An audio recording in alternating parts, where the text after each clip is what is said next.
Teacher बैठे थे। मैं छोटा सा इंसान हूँ, मुझे बुला दिए। मैं ऐसा बोलने वाला नहीं हूँ, सिर्फ कपड़े में दिख रहा हूँ कि अच्छा है, बाकी सब खराब है।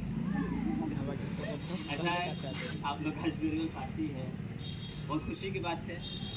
एक आप लोगों के अंदर एक खुशी की माहौल होती है, और इस खुशी के माहौल में मुझे कहने का मौका दिया सर का मैं बहुत ही शुक्रगुजार हूँ कि मेरे जैसे आदमी को बोला कि आप बोलिए 2 शब्द।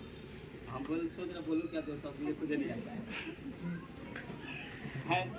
आपका जो है फ्यूचर, जैसे अभी सर कोई बता रहे थे कि हम पढ़े लिखे होंगे तो हम कैसे कामयाब, हम मेहनत करेंगे। देखिए कोई कोचिंग, मैं अक्सर बच्चों से बोलता हूँ कि कोई कोचिंग, कोई स्कूल, कोई कॉलेज, कोई यूनिवर्सिटी खराब नहीं होता, खराब मैं होता। खराब कौन होता है? हम होते हैं। कोई खराब नहीं होता है, मेहनत करेंगे ना।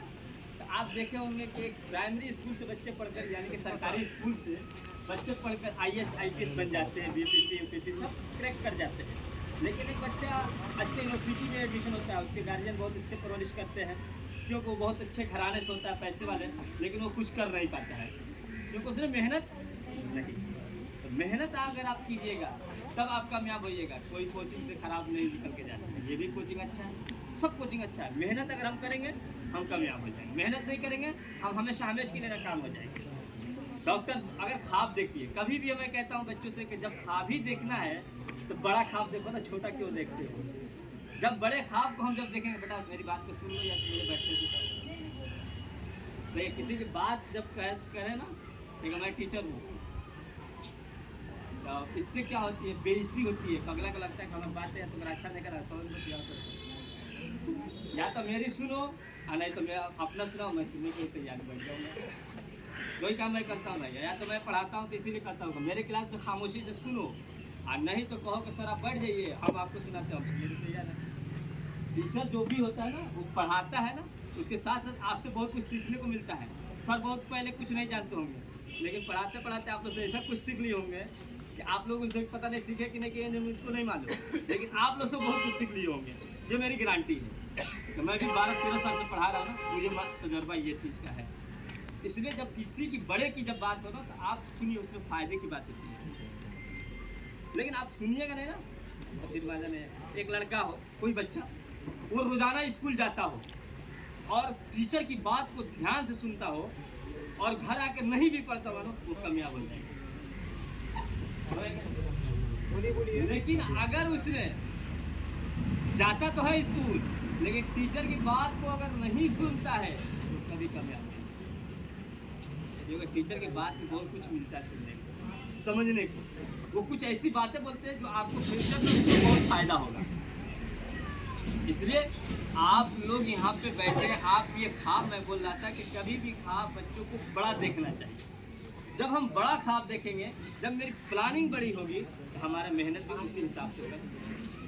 अगर हम छोटा सा ख्वाब देखेंगे तो हम उसी लेवल से नहीं मेहनत करेंगे। अरे मुझे क्या करना है, चौकीदार बनना है, मुझे चौकीदार बनना हो, उसी लेवल से मेहनत करूँगा। क्योंकि हमको चौकीदार करना क्या है, कुछ नहीं, तो चौकीदार वाला तो मेहनत करूँगा। लेकिन अब मैं ख्वाब देख रहा हूँ तो मुझे IAS बनना है, BPSC UPSC क्रैक करना है। तो मेरी जब ख्वाब इतनी बड़ी है तो मेहनत भी उसी हिसाब से होगी।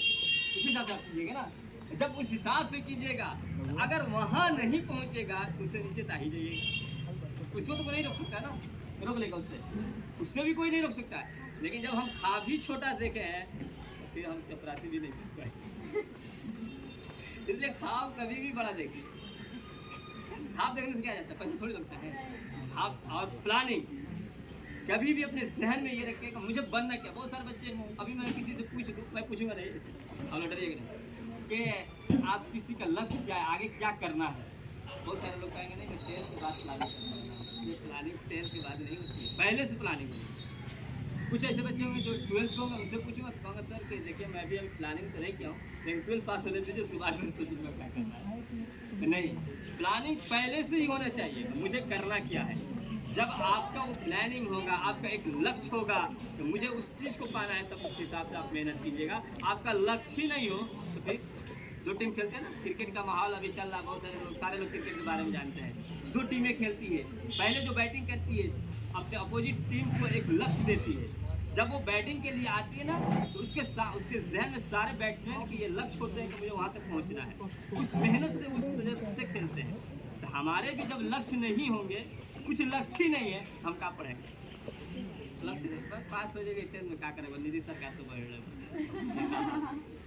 कुछ लोग कोरोना में पास हो गए, कुछ लोग नीति सरकार में, क्योंकि नीति सरकार को दिखाना है कि मुझे हमारा जो स्टेट बिहार है सबसे शिक्षित है, सबसे पढ़ा लिखा है, तो नहीं, ऐसे कामयाबी नहीं। फर्स्ट आना, सेकेंड आना, थर्ड आना, ये कोई बात नहीं, अपने अंदर कितना ये जाना। मैं फर्स्ट हूँ, मान लो थोड़ी देर के लिए मैं फर्स्ट कर गया किसी भी एग्जाम में, 10th में, 12th में, लेकिन मेरे अंदर कुछ भी नहीं हो, उस फर्स्ट से क्या मिलने वाला है? आपके अंदर कुछ होना चाहिए, पावर होना चाहिए। इसलिए आप मेहनत कीजिए, आप कामयाब होइए। मैं आपको दुआ यही दूंगा कि आज आपका आखिरी दिन है, आखिरी ये कोचिंग का है, आपका आखिरी दिन नहीं है। आप अच्छे आगे बढ़ते, आप आगे मेहनत कीजिए, आगे चलिए। आखिरी दिन कोई हमको गाली नहीं देना, नहीं देना। आखिरी दिन मैं बोलती कि आखिरी दिन में मैं कुछ उल्टा सीधा बोल देता तो मन समझ गया। इसलिए आप लोग मेहनत, आपका कोचिंग का आखिरी दिन है, आपको इसके बाद बहुत जगह पे जाना है, अच्छे स्कूलों में जाना है। कुछ लोग ऐसे होंगे जो अलीगढ़ या BHU का, JNU का, बहुत सारे कॉलेजेस हैं, यूनिवर्सिटियाँ हैं, उसमें फॉर्म भरे होंगे, अपना एक लक्ष्य रखे होंगे। अल्लाह आपको कामयाब करे, आप अच्छी तरक्की करें, अल्लाह आपको और ऊंचाइयों तक, ताकि हमको भी याद करते रहिएगा दुआ में।